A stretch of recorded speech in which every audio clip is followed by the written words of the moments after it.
Bem-vindos a mais uma aula aqui da Unilink. Hoje nós vamos responder algumas questões sobre a parte de cirurgia geral.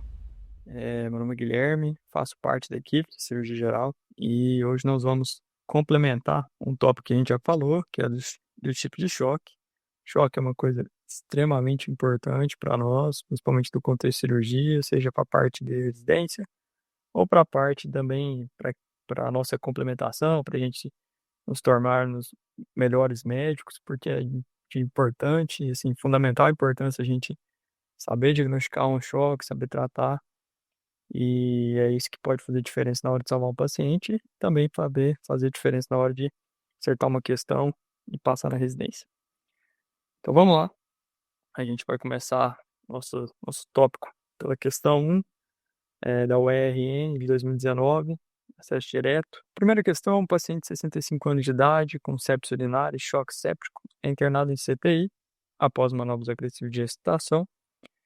Evolui com distensão abdominal importante, urease de 20 ml hora e pressão intraabdominal de 20 milímetros de mercúrio. A gasometria é normal, a conduta mais adequada deve ser. Bom, a questão traz para a gente um paciente sem considerações intraabdominais. Tem uma intercavitárias, ou pelo menos assim dizendo, tem de fato um choque urinário, né, um choque séptico de foco urinário, mas a gente precisa entender, tratar o foco, né, e não sair acessando o paciente de qualquer forma. Vamos para as questões, as alternativas. A descompensação abdominal imediata. Não, esse paciente não vai se beneficiar de uma descompressão abdominal imediata. Ele precisa ter um tratamento para o choque dele.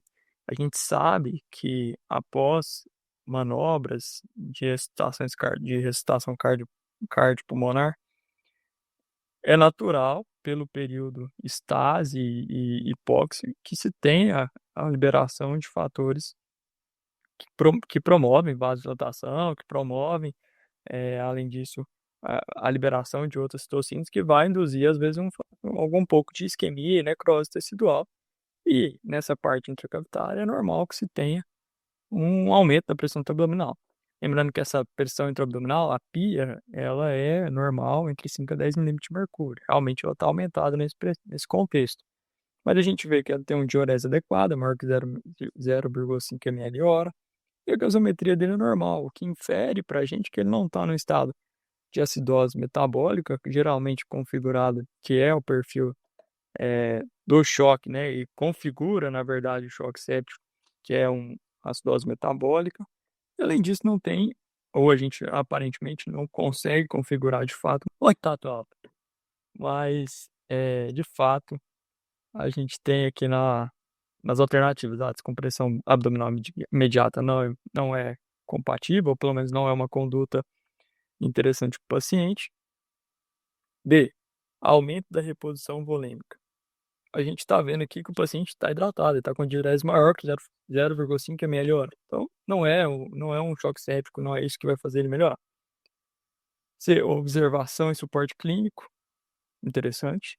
E D, paracentese abdominal. Não, a questão não configura para a gente, não mostra para a gente que esse paciente tem algum líquido intracavitário que justificasse paracentese, como, por exemplo, se fosse um paciente hepatopata ou cardiopata que fizesse uma ascite ou que tivesse essa perda de líquido terceiro espaço, que seja orientado a gente fazer essa paracentese abdominal, além do que a gente não tem noção, não tem localização dele, a questão não expõe, então a gente não briga com a questão.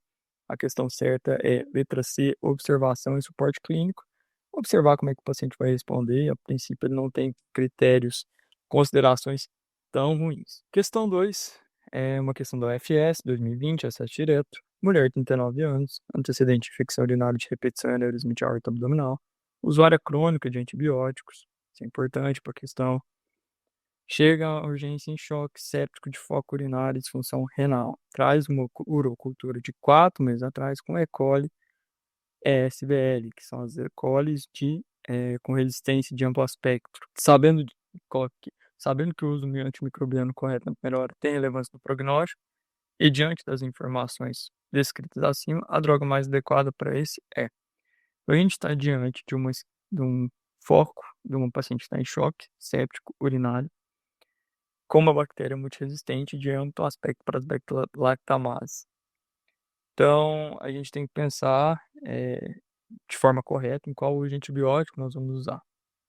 Ele coloca para a gente gentamicina, mas a gente tem que lembrar dos mecanismos da aminoglicosídeos, porque a gente tem que considerar que, assim, eles não são, embora o mecanismo de resistência deles, né, os aminoglicosídeos não seja a inibição enzimática, né, e a gentamicina também, como essa, não vai ser afetada pela essa produção dos inibidores da beta-lactamase de amplo aspecto.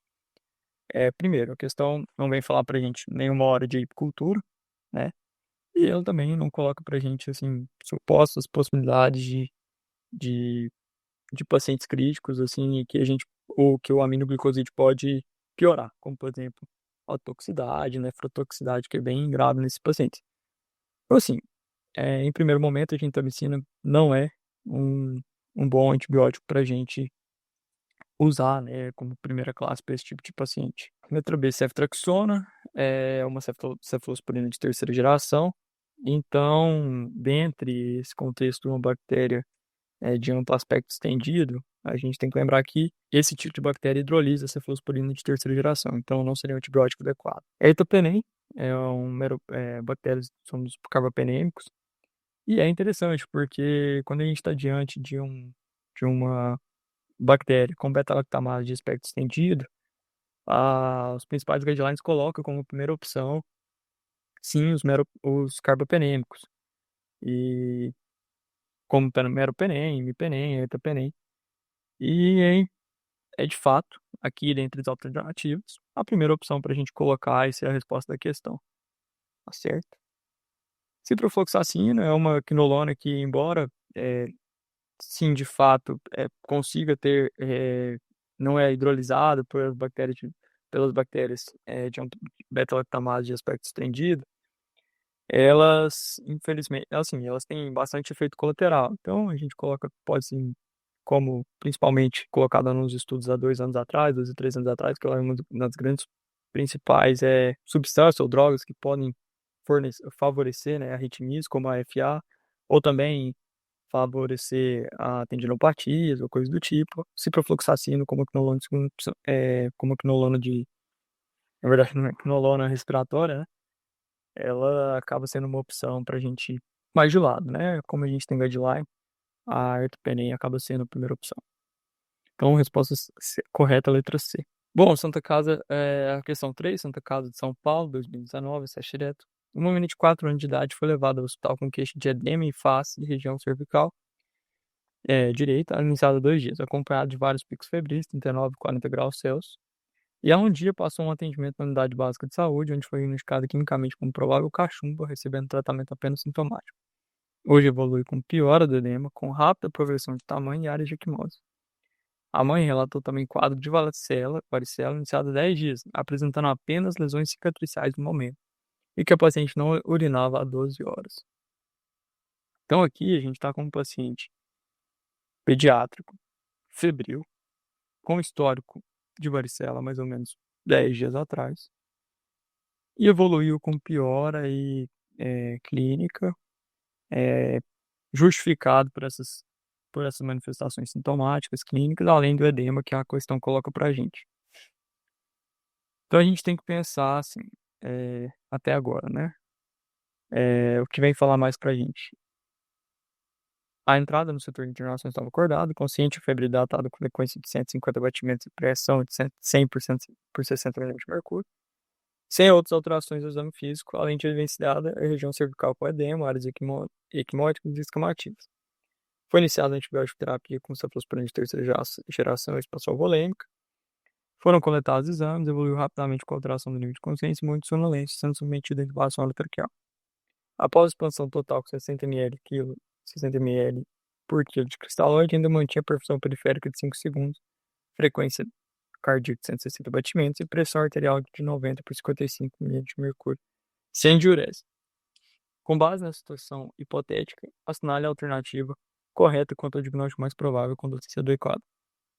Bom, como eu comentei mais acima, a gente está com o paciente pediátrico chocado, quando vem mostrar pra gente que ele coloca sinais vitais, ataque cardíaca, a pressão com tendência à hipotensão e refratária à primeira expansão, é, a primeira expansão com cristalóide. Então aqui a gente está pensando num tipo de choque que vem casar bastante com aquela síndrome do choque tóxico, que é um processo inflamatório amplo, né, que vem com rash, febre, hipotensão, envolvimento de múltiplos órgãos, como basicamente é o critério, consideração da gente falar do que é um choque. A gente tem que pensar que nesse síndrome do choque tóxico é de uma resposta, principalmente de uma bactéria especial, que é a Streptococcus. Ela vai favorecer principalmente a liberação de algumas interleucinas, como IL-1 e IL-2, fator necrose tumoral alfa, que vai gerar um princípio de lesão, principalmente dermatológica e, como a questão coloca, e edema, né? E então a gente tem que lembrar, além disso, né, desse paciente, que essa síndrome de choque tóxica, né, ela vai ter, para a questão, né, a gente lembrar de alguns conceitos, que é principalmente para a gente matar e fazer, colocar isso como um ponto marcado na nossa cabeça, que essa questão ela tem um esquema, que é o diagnóstico de síndrome de choque tóxico, que vai vir de baseado principalmente na hipotensão e envolvimento de múltiplos órgãos, como renal, a parte de também a falência hepática, com coagulopatia, com as placas fazendo plaquetopenia. Além disso, aumento de TJ-TGT, e às vezes até o cometimento de outros órgãos, de outros sistemas, fazendo descompensação respiratória, como o paciente teve. E além disso, devido às endotoxinas, também o rash e as considerações dermatológicas. Então vamos para as alternativas.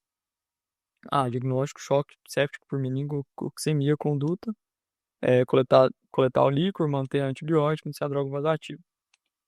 A questão não coloca pra gente nenhum sintoma de muito sugestivo de meningococcemia, como por exemplo, às vezes o paciente ter alguma consideração como sinal irritativo, sinais de irritação meníngea, ou também não colocou pra gente nenhuma outra consideração como cefaleia, ou náusea, vômito, algumas considerações de fator de, às vezes, de aumento de pressão intracraniana, coisa do tipo.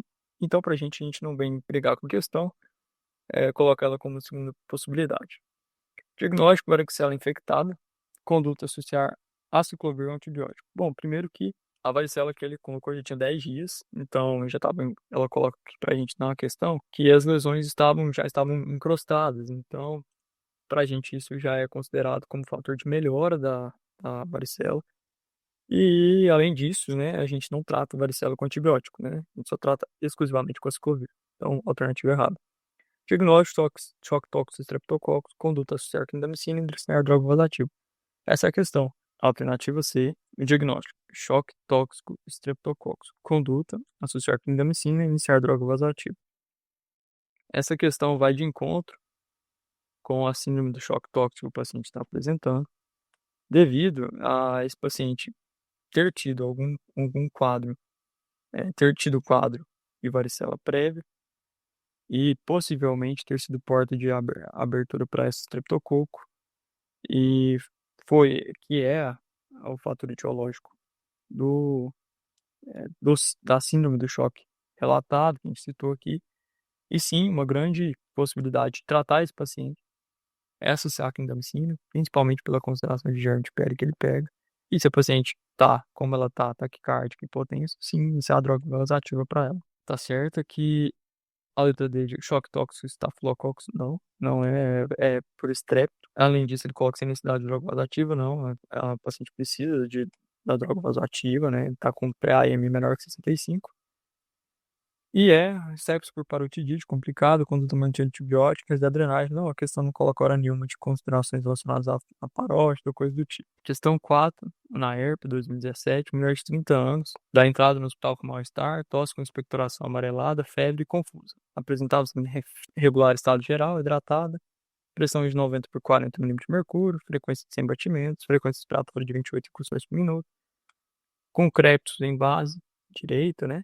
Foi feita uma expansão volêmica com 1.500 ml de soro fisiológico, a pH se apresentou 70 por 40, então refratário. Nesse contexto, nesse momento, né, seguindo os conceitos divulgados em 2012, qual é o diagnóstico mais correto para guiar conduta e tratamento? Correto, então vamos comentar essa questão. Essa paciente está basicamente com os critérios de choque séptico na cara pra gente, né? Se a gente colocar o estudo do ILAS e do sepsis 3, essa paciente tem os critérios basicamente todos do choque séptico, que vai ser a frequência respiratória de 28 incursões por minuto, a pressão inômetro por 40, que vai ser basicamente uma PAM menor que 65. E ela não coloca aqui, mas a gente poderia considerar que esse lactato provavelmente vai ter maior que 2,5, que é outro critério, e a necessidade de vasopressores para manter a pressão arterial média, que é a consideração final para a gente bater o martelo, que é um choque séptico, né? Nesse tipo de paciente, né, a gente não tem outro contexto, não fosse o choque séptico. Vamos para as alternativas. Pneumonia por gonococo, não. Primeiro que realmente ele coloca um paciente com um quadro respiratório, mas o gonococo, além de ser um sítio não tão, ou uma bactéria não tão usual que a gente tem, né? A gente tem que pensar primeiro, às vezes, nos mais comuns. Em pneumonia, a gente tem que lembrar de streptopneumococo, Staphylo e Moraxella. Mas esse tipo aqui de paciente, o pneumococo, ou purgonococo, é uma pneumonia mais, o perfil é mais silencioso, ou aquelas atípicas, ele não vem com expectoração amarelada, ou coisa do tipo. Então, assim, não é uma alternativa pra gente viável nesse tipo de paciente. Sepsis foco pulmonar, de fato, ela está com sepsis, mas segundo, né, aquela consideração que vem desde do que o Willis coloca pra gente em 2018, vem do Kick-Sulfa e do Sulfa, né? De fato, a separação, na verdade, perdão, do choque séptico, da sepsis para choque séptico. E quando a gente está diante de uma sepsis, o paciente tem esses critérios, essas considerações, mas ele não tem rebaixamento de nível de consciência nem hipotensão. Esse paciente está apresentando rebaixamento de nível de consciência e também hipotensão. Então, configurando esse perfil, um choque séptico, como é a letra C. TD sepsis grave de foco pulmonar, não, isso é choque séptico, não existe consideração de sepsis leve, moderada ou grave. E é pneumonia por pneumococo, sim, poderia ser, mas a questão não vem pra gente, não vem colocar pra gente cultura específica. Até que se prova o contrário, a gente não tem que brigar com a questão, é um choque séptico. E é essa a resposta da nossa questão. Questão 5, NESP 2018. As medidas associadas com a redução da mortalidade no choque séptico, além da restrição volêmica, são. Essa questão, a gente tem que lembrar daquela consideração do Sepsis Survive de 2018, que vem apresentar pra gente algo compatível com o Golden Hour, como tem lá na pediatria, para sepsis. Então a gente tem que pensar nesse paciente num pacote de primeira hora. E basicamente a gente vai ter nesse pacote de primeira hora expansão volêmica com cristalóide de 30 ml quilo. A gente vai ter os solicitação de laboratório dos exames do SOFA e além claro que no SOFA não tem lactato, mas a gente adiciona o lactato, que é uma das considerações para, de fato, caracterizar a sepsis. Colher hemoculturas, iniciar antibiótico de amplo espectro e, além disso, administrar vasopressores caso necessário, solicitar vaga de UTI. A gente tem aqui nas alternativas, então, antibiótico precoce, uso de corticoide, controle glicêmico, uso de vasopressores precocemente. Uso de corticoide não está correto, alternativa não factível para a gente. Antibiótico na primeira hora de tratamento, controle glicêmico, uso de dopamina e vasopressina se necessário. Ele coloca dopamina e vasopressina, que são drogas vasoativas, mas não é a droga de escolha do choque séptico, que é a noradrenalina. Então, alternativa errada. Tracer antibiótico precoce, uso de globulina humana, uso de proteínas reativadas, uso de antipressores precocemente. Não faz sentido, isso não está no protocolo. Uso de imunoglobulina, uso de proteínas reativadas. Letra D, alternativa, antibiótico terapia na primeira hora de tratamento, controle glicêmico e uso de agentes vasopressores precocemente. Correto. Essa é a resposta da questão. que vem casar com tudo que a gente comentou aí. O paciente precisa, caso refratário, a expansão volêmica de vasopressores, antibiótico na primeira hora, controle glicêmico, para a gente ter um bom controle do nosso paciente. Questão alternativa correta, letra D. Então, questão 6, o Encamp 2018, acesso direto, menino de 15 meses, chega à emergência, com quadro de febre, vômito e alternando irritabilidade e letargia a um dia. A mãe refere que a urina está diminuída. O exame físico tem um regular estado geral, temperatura febril, está 38,6 graus Celsius, pressão 90% do mínimo de mercúrio, frequência 170 batimentos por minuto, frequência 50 recursões por minuto. Apresenta palidez cutânea, mucosa seca, galotânia ictérica, acianótica, pulsos periféricos finos. A perfusão periférica é de 4 segundos e na pele ela apresenta lesões arroxeadas em membro inferior e abdômen e não desaparecem a dígito pressão. As várias tentativas de punção venosa periférica apresentam sangramento profuso. A hipótese diagnóstica é: se o paciente vem para a gente com um quadro de aparentemente má perfusão periférica, descrito pelo tempo de enchimento capilar maior que 3 segundos, febril, com a tendência à hipotensão, e a questão não coloca para a gente se foi responsivo ou não ao volume. Então, até que se prove o contrário, a gente tem algumas possibilidades que a gente vai discutir aqui nas alternativas. Choque séptico é uma boa alternativa, visto que a paciente coloca que coloca para a gente que é uma paciente de pediátrico de 15 meses e que vem com algumas considerações que casam com o quadro de choque, como, por exemplo, a disfunção cardiovascular e a hiperperfusão tecidual, que está descrita tanto pela a perfusão periférica de 4 segundos e as lesões arroxeadas. Síndrome hemolítica urêmica. Bom, síndrome de hemolítica urêmica é um quadro mais arrastado, que é de 5 a 7 dias, com outras manifestações, como artralgia, além disso, principalmente hematúria, outras considerações que não casariam tanto com a questão, ou pelo menos estariam mais bem descritas. Não acho que é uma alternativa viável. C, choque hipovolêmico. Poderia ser, até porque a paciente está com débito cardíaco, um alto débito cardíaco baixa tempo de enchimento capilar, está com um alto tempo de enchimento capilar, mostrando uma baixa perfusão periférica. Só que a questão não coloca pra gente nenhuma exteriorização sanguínea. Então, até que se prove o contrário, a gente não pensa nesse diagnóstico. É uma má pontuação da questão. Então, particularmente entre choque séptico e hipovolêmico, eu ficaria com o séptico. Bom, alternativa D, púrpura de Renox-Schleyer. Púrpura de Renox-Schleyer também é uma consideração um pouco mais arrastada, um quadro mais arrastado, que vem acompanhado de outras manifestações, principalmente manifestações associadas mais reumatológicas, como a artralgia, como a febre, como as lesões mesmo dermatológicas, coisas não descritas na questão. Então, mais prudente, o diagnóstico mais prudente é a alternativa A, choque séptico, tá bom? Bom, a gente termina aqui a primeira parte da aula. Nós nos encontramos por aí.